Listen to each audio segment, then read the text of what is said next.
Donald Trump went to the White House with President Obama, and it seems like he wasn't really prepared, nor were some of his staffers, for the full scope of what it means to be president. Here's a quote from the Wall Street Journal. Mr. Obama walked his successor through the duties of running the country, and Mr. Trump seemed surprised by the scope, said people familiar with the meeting. Trump aides were described by those people as unaware that the entire presidential staff working in the West Wing had to be replaced at the end of Mr. Obama's term. After meeting with Mr. Trump, the only person to be elected president without having held a military or government or military position, Mr. Obama realized the Republicans need more guidance.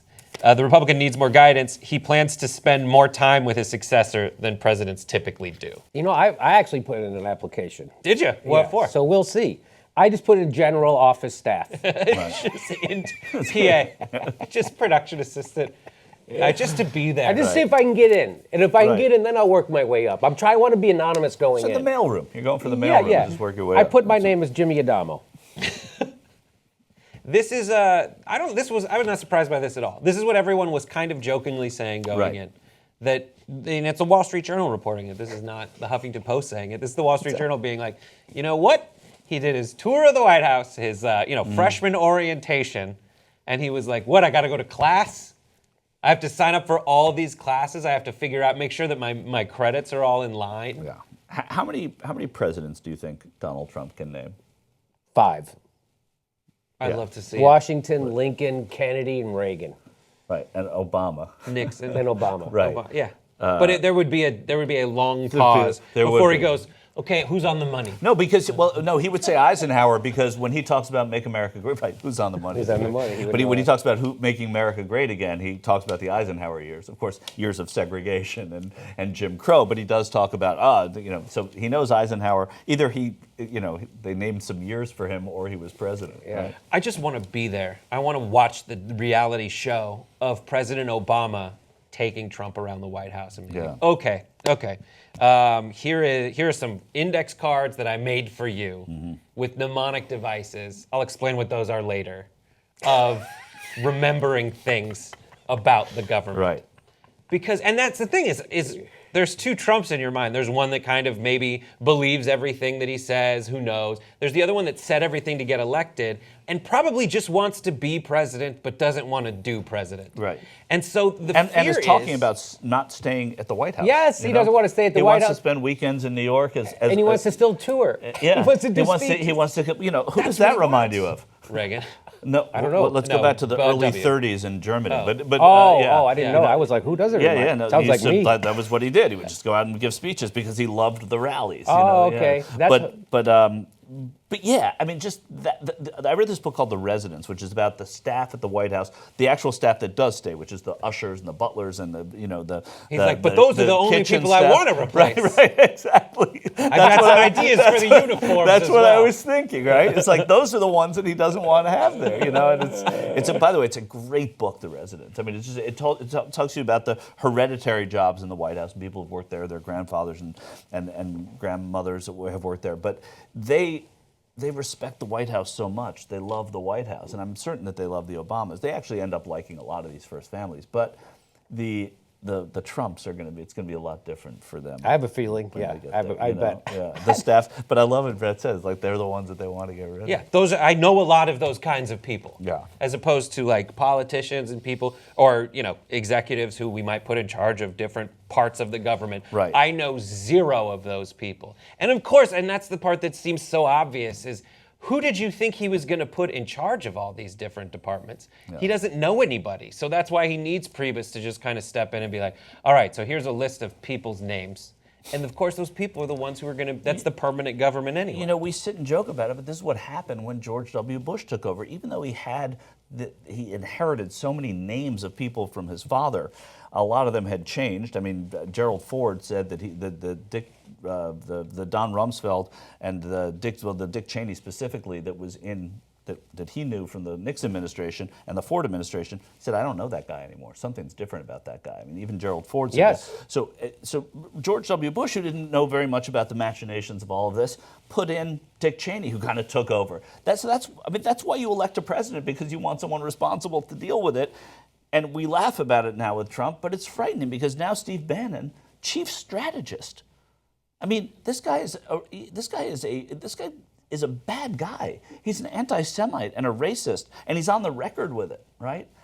And this is the way we're going. So yeah, it's funny that Trump doesn't have a fucking clue about what to do, but it's not so funny when you think about who he has there who's going to know what to do, the Boltons and Bannons of the world. Yes, surrounding himself with guys like Giuliani, Christie, Bannon, Bolton, I'm going to predict his approval rating is going to be, I don't know, negative numbers in 2 years. And what will he say? Well, the pollsters don't know. We saw what they knew in the election. They don't know. I'm much more popular than I am. I have an official poll on my Twitter.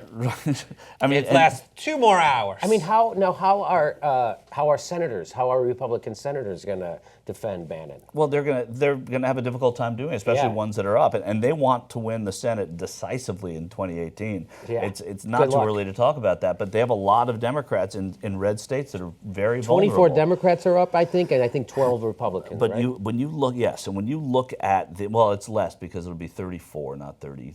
Not 36, but something like that. But when you look at where the states are, the Joe Manchin in West Virginia, Democrat, Heidi Heitkamp in North Dakota, Democrat, John Tester, and you're seeing a theme here, right? I mean, these are all red states where Democrats are up. So a lot of these Democrats are going to, if they want to hold on to the Senate, it'll be interesting to see the way they align themselves. Yeah, this will be interesting. Well. It's going to be an interesting 2 years. I really think the only reason the reason you can point to why Trump won is because Hillary was less popular, was even more unpopular than him, and nobody would come out. People actually would come out for him. People didn't come out for her vote. She lost by, just a few thousand votes in Michigan and Wisconsin, and there was the black African-American vote did not come out in Detroit or Milwaukee. So it was that she was a little less the people for him. So, and that's not, he's got less votes than Mitt Romney, let's keep remembering it. So it's not like it's an overwhelming popularity. And so this isn't... There's several reasons, though, why it didn't work. There's several. One. I haven't heard a wrong one. The hard thing is, there's a difference between, there's tons of reasons she lost. The question is, what did it come down to, I guess? And those aren't the same thing necessarily. Okay. But I don't know, I keep shifting it around in my mind, and you're right that the turnout on the Republican side, if you look at like the totals for the last 3 elections, it's been the same. But it's where they turn them out. Yeah. And turn, it's why the polling was off. The likely voters have always been a mainstay of polling in our history, in modern history of polling too. They have likely voters, right? Well, likely voters, the people that voted were not likely voters this time. So in terms of, Trump won too. He went to places where these people were and got them out and gave them false promises and sometimes gave them real promises. But so I tend to go away from the Hillary lost as much as the Trump won, because I think, we talked about this before the show, he didn't go to Milwaukee and he didn't go to Minneapolis, but he went to Eau Claire, Wisconsin, La Crosse, Wisconsin, and he went to Brainerd, Minnesota. He went to places that were not the places. And I was stupid enough to think that was foolish, right? But it worked because those people came out in droves. And so I think that there's a lot that he won with, but you can't, this is not a contest anymore, being president. So winning the election and then winning the presidency is a little different, winning at presidenting. So doesn't this also, and here's I'm just trying to find silver linings, right? So doesn't this bode well, Michael, for the redistricting that's coming with the census in a sense, right? Because it does if they change the way we redistrict. And I also think that so many people think gerrymandering and redistricting is much less important than the power of incumbency. And that's an intangible thing to deal with in electing people. So it doesn't matter, if if you move to another district, but you have a name that's known kind of regionally, well, you're going to do well. I mean, people know names. We vote, look, Trump and Clinton. Those are both very, very well-known names that prevailed. Look at the South for an entire generation lagging behind, staying Democrat and blue long after it needed to. Georgia not getting a Republican elected governor for 1,000 years until the sitting governor didn't eliminate but shrunk the size of the Confederate flag on the state flag. Yeah, right, exactly. That's it. And by the way, you're right. I mean, redistricting is going to be great. And the way some of these states are going to set up their new redistricting, and they call it gerrymandering, but the way they are going to look at these districts, I think is going to make it better. But losing state houses, the Democrats on last Tuesday lost a lot of secretaries of state. That's nothing is less sexy to say than talk about the secretaries of state. But that's what impacts the way they vote in those states, and then it informs redistricting. So it does have a trickle down, and that was a big problem.